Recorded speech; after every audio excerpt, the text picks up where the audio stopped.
Imagine you are a simple citizen of a distant planet, going about your daily routine. One fateful day, while on your way to the local marketplace, you find yourself at the mercy of fate. Suddenly, your world turns dark, and when you regain consciousness, you're surrounded by a group of bewildered and frightened individuals. You begin to look around and realize that you are inside a large cage within some kind of cargo hold. The man next to you advises you to conserve your strength, but before you can inquire why, the door opens and a rough male voice tells everyone to be quiet, stating that you will soon arrive on Zygeria. Cold sweat runs down your spine as you realize that you have fallen into the hands of slavers. The slave trade is one of the darkest chapters in the history of Star Wars. Yet despite this, slavery thrived in every era. Humanoids, aliens, and even entire species were transformed into voiceless possessions, bringing vast fortunes to slave owners. The scenario you just heard is a completely standard situation in the Star Wars universe, especially on remote planets. Similar events happened to Ahsoka Tano during the Clone Wars. While on a mission on the planet Felucia, she was ambushed by Trandoshans and abducted, later becoming the target of a hunt alongside other kidnapped Padawans. If such a fate could befall a Jedi, one can only imagine what ordinary beings would have to endure. In addition to abductions, slaves were often made from prisoners of war and the inhabitants of conquered planets and territories. For example, during their military campaigns, the Sith Empire occupied many planets, often turning the local population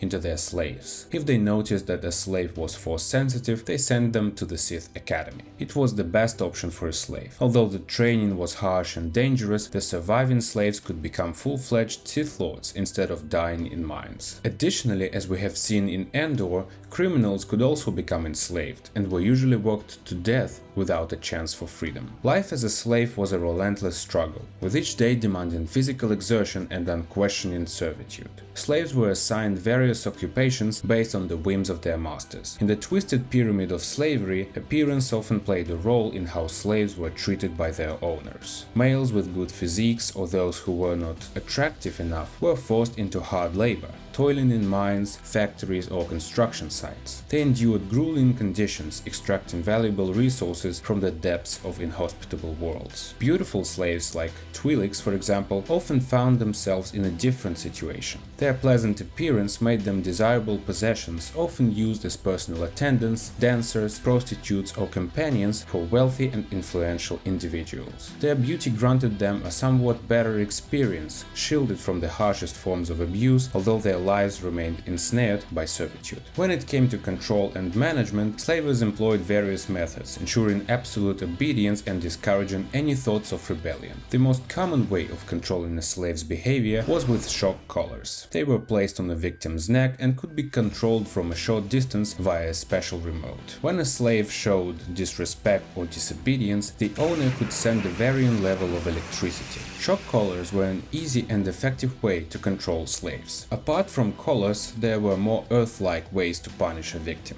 Slavers used an electrified whip to strike enslaved beings. Although the strikes were painful, they didn't do much damage, as slavers didn't want to damage their property. These whips were very often used by Zygerian slavers. One extraordinary example of slave control was implemented on Tatooine. Explosive devices were installed within the bodies of slaves. These devices served as a reminder of the slaver's power and the consequences of defiance. If a slave attempted to escape, boom. That is why Anakin's mother couldn't have escaped the planet with Qui-Gon and Obi-Wan in The Phantom Menace. Slavery knows no bounds when it comes to planets. Of course, the more remote the planet, the higher the chances of illegal activity, but the point is that even on Coruscant, the capital planet of the galaxy, there was room for criminal affairs and slave trade. The planets and moons of Hutt space were heaven for scum and villainy. You've probably heard the words Hata, Nar Shaddaa, and Nal Hata. These planets were the epitome of slavery in this sector. Tatooine, a remote desert planet in the Outer Rim.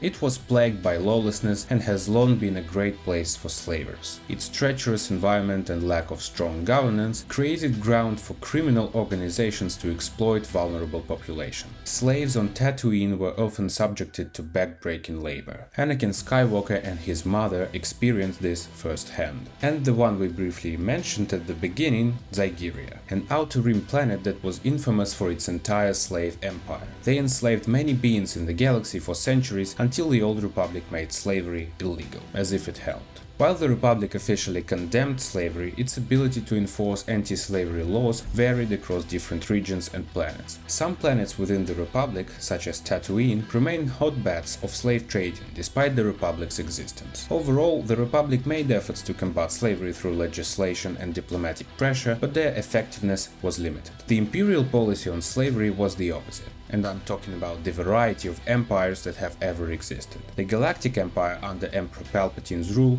not only tolerated but also sustained slavery. The Empire's expansionist policies often involved enslaving conquered worlds to provide labor for its vast construction projects, including the Death Star. And the Sith Empire is no different, except that it gave an opportunity to force sensitive slaves to prove themselves and become something greater. The Jedi strongly despised slavery, and particularly proactive ones like Anakin Skywalker had no qualms about slicing up slave traders with their lightsaber. By the way, if you ever wondered how the sound of a lightsaber was made, whether it's the sound of the clashes or the ignition, watch this video and you'll learn everything. In this video, I extensively discuss the history of creating some of the sound effects for the Star Wars universe. Thank you for watching, don't forget to like the video if you enjoyed it, and I'll see you in the next one. See ya!